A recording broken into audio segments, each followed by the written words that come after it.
Alright, what's up, Dragon Brew? Today we're going to be talking about the cards that we are absolutely not going to miss as they fall into the ether after leaving Standard, and we are good with it. So we're going to cover the ones that we hate the most. Actually, not even necessarily hate the most, the ones that actually were the most problematic. Some of these maybe we just got tired of seeing. There's going to be a few different reasons they make this list today. But let's not waste any time. Let's just jump right in talking about the Valkyrie. The Valkyrie, the righteous Valkyrie.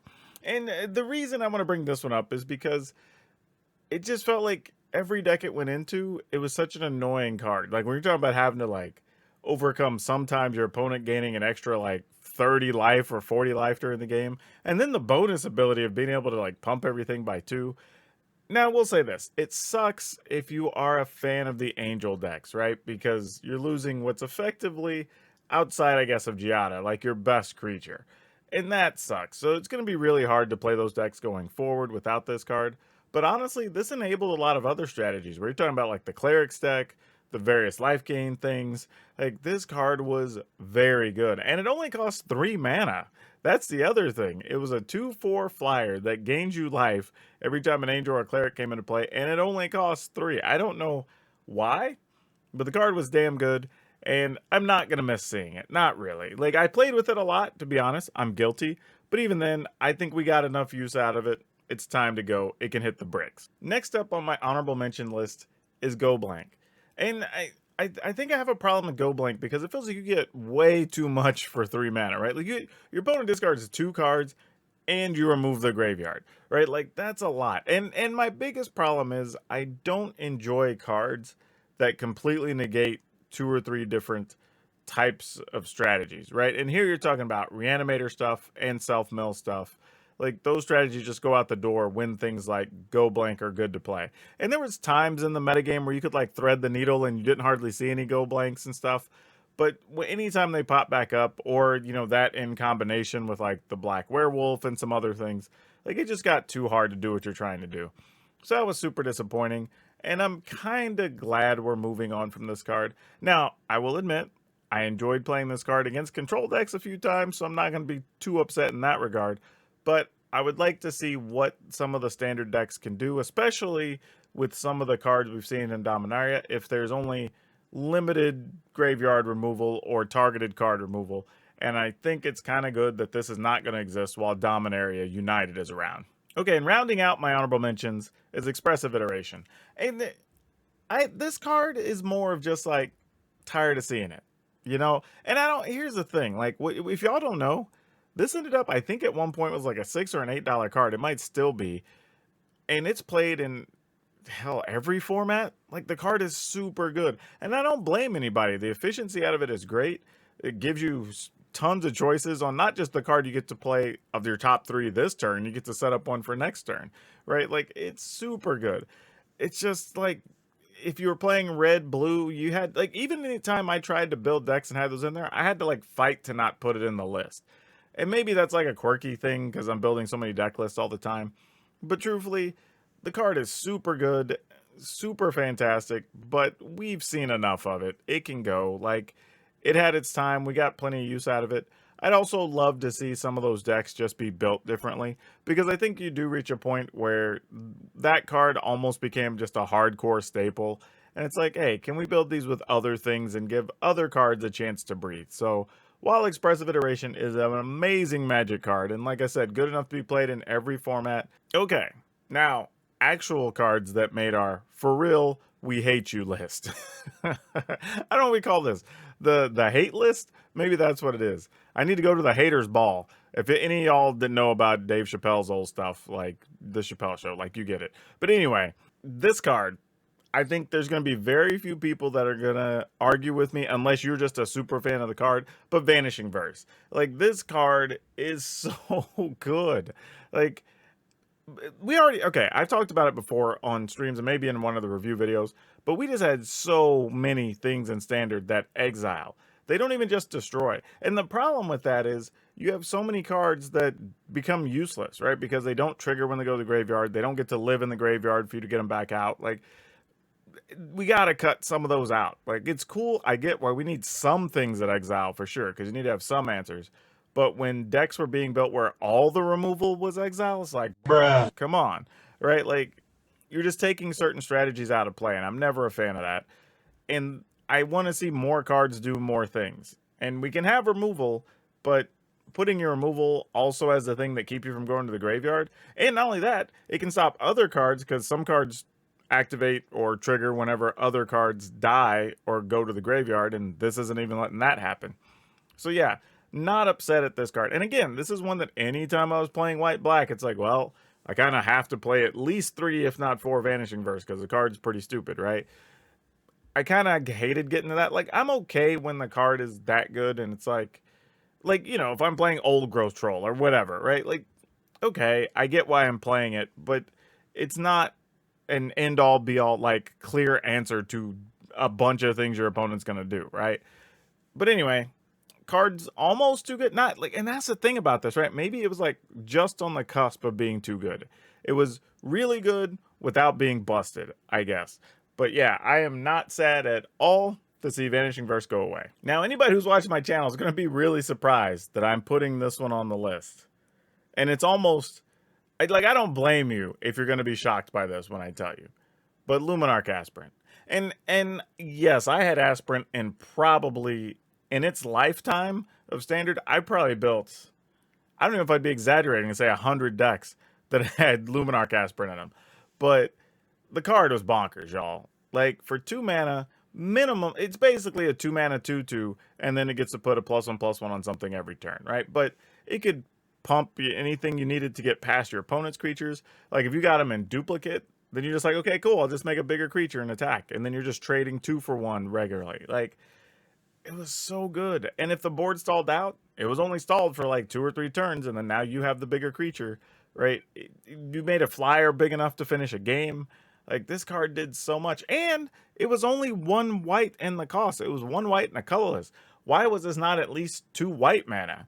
Then it would have caused some problems in deck building or strategy or whatever. But, like, yeah, this card, bananas good. I totally get why they had to nerf it for Alchemy, because this card, fantastic, literally. There's no complaints about this card. Like, and again, this one, you know, when we talked about Vanishing Verse being on the cusp of being too good but not busted, this might be like just a hair. Like, if busted is a 10, this might be a solid 9, 9.5 as far as creatures go. Like, it's really hard to make a better 2 mana creature without it being just like obviously dumb, right? So credit, you had a good run. You had a damn good run, Luminarch Aspirant, but you got more than your 15 minutes. It's time to go. Oh, this next one, this one, I know a bunch of people are going to agree with this, but that Runeforge Champion and his pile of runes, they can get, pardon my French, but boots to asses. They can just get out. Like, we're done with that mess. Like,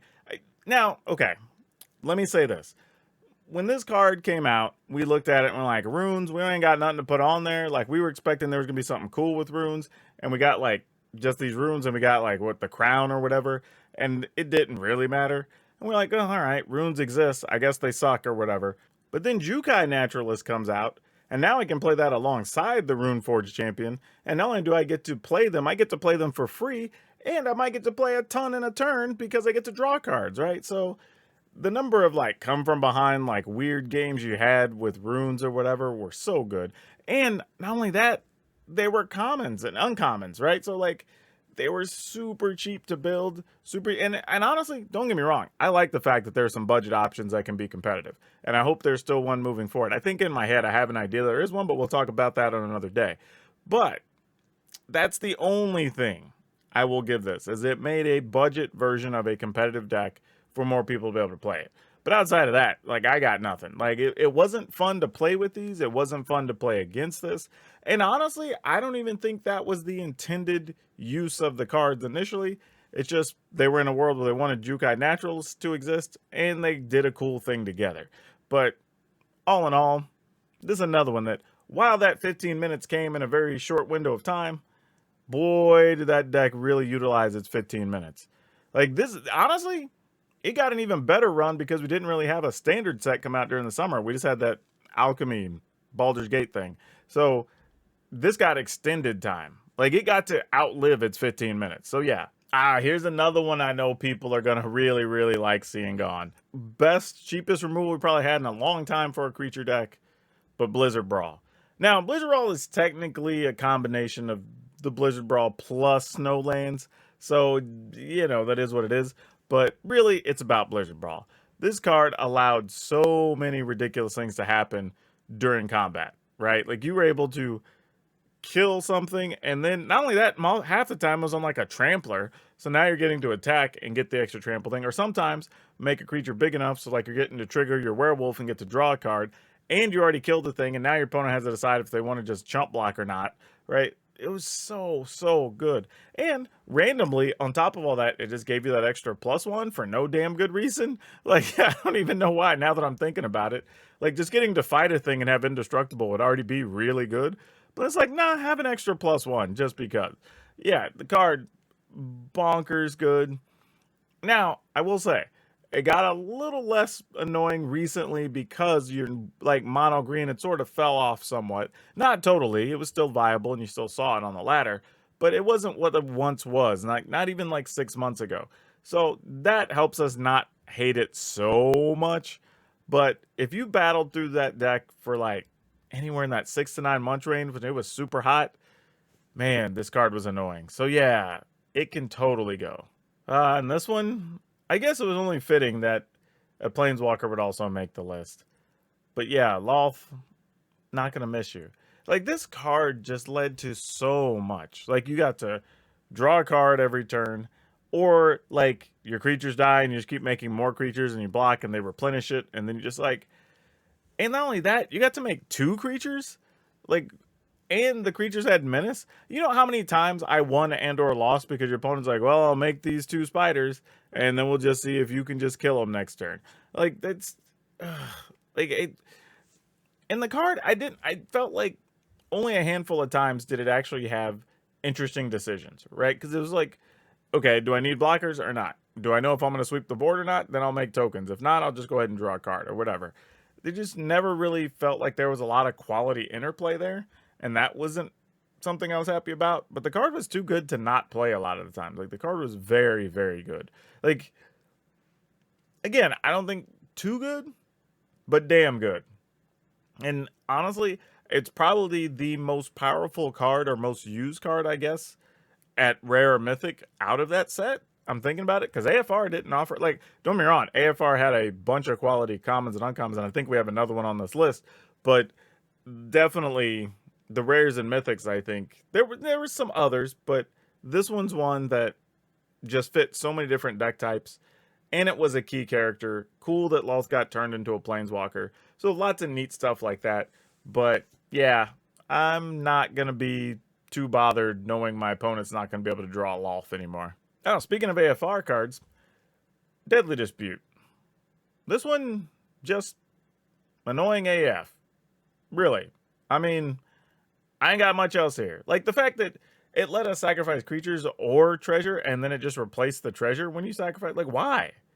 Like, why? Like, if you're gonna let me sacrifice creatures or artifacts or whatever, or treasure, then like don't give me a treasure, right? Like, that's I don't know why. Like, the card is really good, and it was instant speed, and it only had 1 black in the cost. Like, it's so good. This card is so good. And it was another one that, like, it was hard to justify not playing it in list because it was that good. Not only could you sack something early that's worthless or whatever and still get to draw cards, like, you now ramped your mana. And hell, sometimes the thing you sacrificed wasn't even wasteful. You have some red cards that gave you an ability. You had, like, Shambling Gas that could still sacrifice and kill something. Like, so there's so many things that this still worked with and still gave you the cards. It was like, God, like, this card is great. I'm not going to miss it. I played with it too much already. Like, I am glad when cards like this go away so I can make room in my deck list. Okay.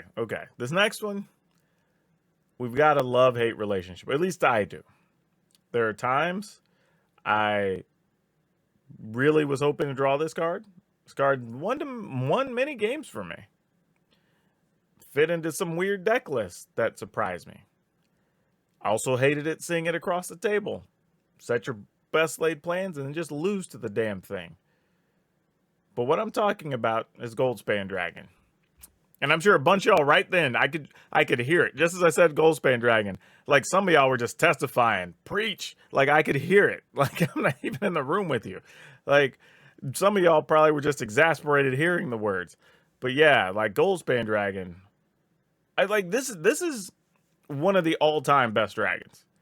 Like let's be real. Like we haven't really had that talk, but like Goldspan Dragon is one of the not even one of the best creatures we've ever had in standard. Right? 5 mana, 4/4, flying haste, and it generates not 1, but 2 mana. So it can protect itself because there's a bunch of spells you can play, right? With 2 mana. And then, not only that, if your opponent targeted it to try to kill it, there was a moment in time where that spell is still on the stack not resolved, and you actually have 4 mana because you attacked with it, and now they target with it, and now you have even more things you could play to protect your dragon.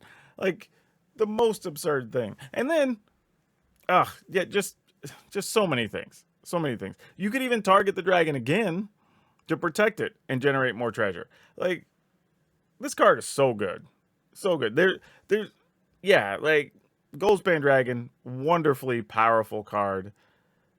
Bordering on just too good. Like that's it might be too good, honestly. I'm almost surprised we were able to survive a standard without being constantly dominated by Goldspan Dragon. Like seriously, and I'm not even being facetious about that. Like when you look at what it does and how powerful it is and everything else, like it's really a wonder that it just wasn't in the top deck all the time. So yeah, Goldspan Dragon, seriously, you have led to many wins. We have gotten a lot of rewards on Arena with you, but you gotta go. Like you gotta head for greener pastures. Go enjoy your retirement. You had a hell of a run. Oh man, okay. If there's a card people are more annoyed by than Goldspan Dragon, it might be this one.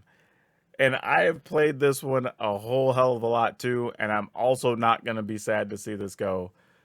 But my goodness, Esika's Chariot. Like this card is bonkers.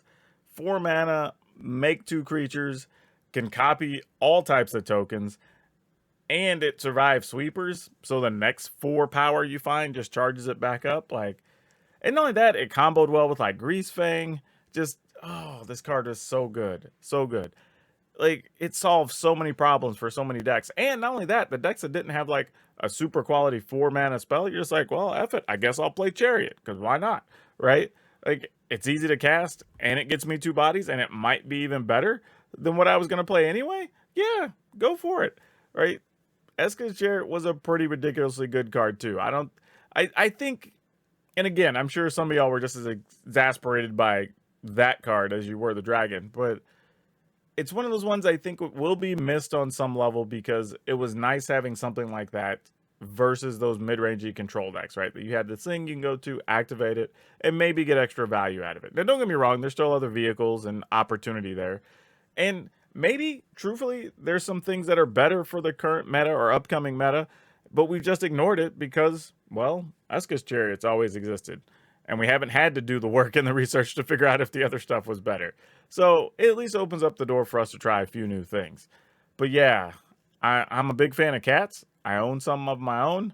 I love Esika's Chariot, but I'm also good with it going away because we need to make room for some other stuff in standard. Now, I really do genuinely want to hear what cards that you are ready to just see go from standard. What have you gotten tired of?